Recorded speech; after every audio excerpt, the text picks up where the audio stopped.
Hey friends, it's Sarah here from Nest in the West. Today I thought I'd take you along for the journey of our first goat birth here on the farm in 2024. We raise Mini Nubian dairy goats and we have 6 does kidding this spring. And so the first of them had her babies just a few days ago. Mama goat is named Agnes and she did such a good job. She's a first freshener, so this is her first time having babies.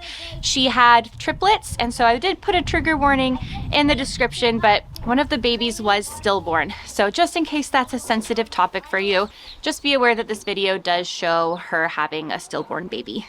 The other 2 kids are doing great. This is one of them. This is our little buckling here, and baby sis is right here. And so they're about 4 days old now, doing super well. So I'm gonna give these 2 back to their mama. I'll give you a little bit of the rundown and then show you the video that I captured during their birth. So I knew we were getting close to Agnes's kidding date.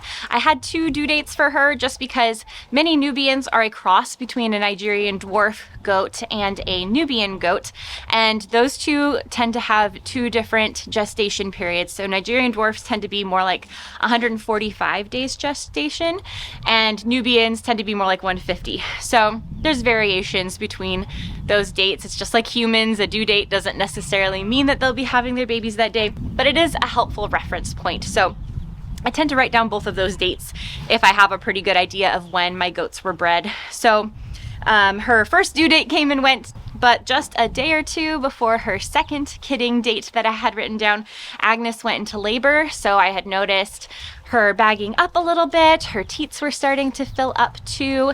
It's always a little hard to tell in a first freshener because they don't have much of an udder to speak of in the beginning anyway, but I knew she was getting close. And so sure enough, one morning I came out here to feed all the goats and do my regular morning chores, and I noticed that Agnes was not with the rest of the herd as they greeted me at the gate. So quickly I went back to an open stall that I know they like to hang out in, and sure enough, she was lying down there starting to make some kind of pushy noises. She wasn't actually pushing anything out yet, and so as I started to feed the other goats, she got up and she was interested in food. So I ended up taking that opportunity to move her to this stall that I'm in right now, which is a kidding stall. Sometimes my goats actually give birth in here and sometimes they don't. It just depends on the situation. I don't like to move them if they're in pretty active labor. And sometimes they pick the spot that they want to have their babies, and that's fine with me. I just try to keep lots of fresh straw around during kidding season so that there's plenty of options for them. It can be nice to have them in a designated space so that I don't have other animals to contend with during the kidding process. So I did take advantage of the fact that she was up and wanting to eat, and I moved her over here, got her some breakfast, and just left her alone to do her thing so she could kind of get back into that headspace of kidding and didn't feel like a watched pot. And so sure enough, within about 15 to 20 minutes, I could hear her pushing again. So I came back in here, grabbed the kids, and yeah, that's where the story kind of leaves off. She pretty quickly moved right into active labor and pushing, and so I didn't end up getting gloves on. Often I do use gloves when I'm helping. It's not really a problem. I wasn't reaching a whole hand in to try and get a kid out or something, but just in case anyone's wondering why I'm not wearing gloves in that video, usually I do. I didn't get them on in time for this. So I'll just turn it over to the video footage that we took during the actual kidding. Some of it's a little choppy because I had to hand it over to my daughter, but I hope it is helpful if you also have goats kidding this season, and sometimes it's just fun to watch animals have babies.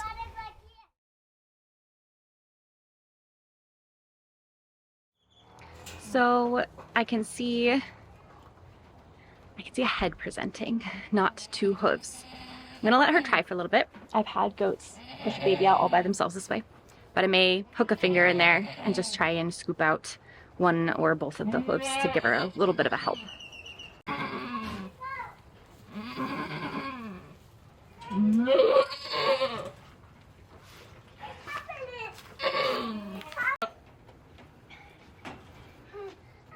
That's the head. I'm looking for. That's mine. Alright, Mama. There we go. That's its foot. It looks like it's the front. Okay, Feet. Okay, girl. You're doing it. You're doing so good. So good. Oh. Okay. Go.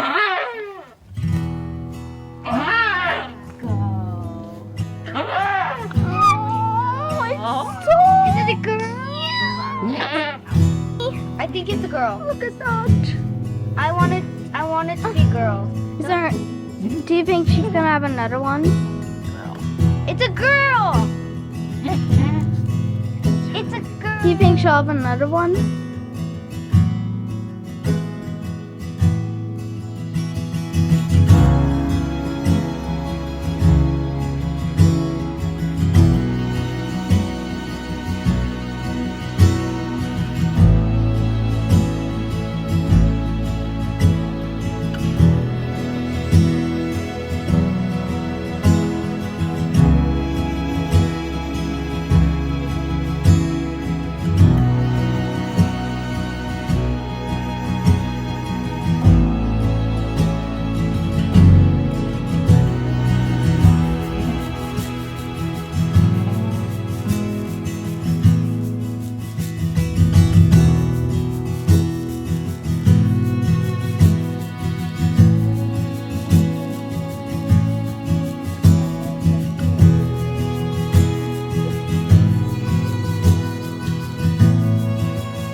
Mama, is it Dad?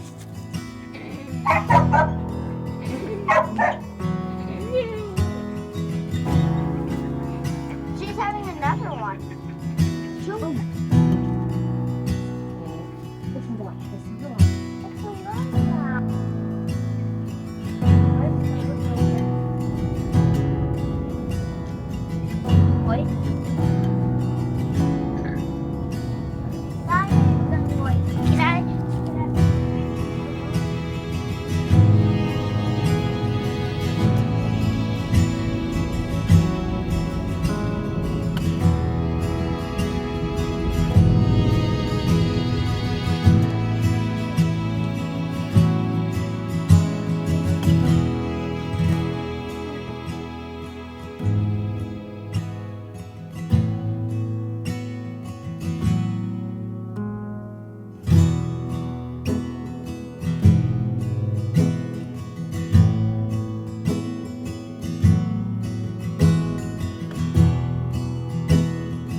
Thank you so much for watching. I hope it was helpful to see how we handle goat births here on our homestead. I'm planning on capturing footage of every birth that I'm able to be at this year, and I'll be posting it. I know there's not a lot of content out here on YouTube about Mini Nubians in particular, and sometimes it's nice just to see other goats of the same breed as your own having babies or getting healthcare checks or whatever, just to know how other people are doing it. So I hope that was helpful. If you like these videos, go ahead and hit like and subscribe. It really helps us grow our channel. And be sure to check out all the other videos I have posted about goat milk cheese making and caring for our Mini Nubian dairy goats.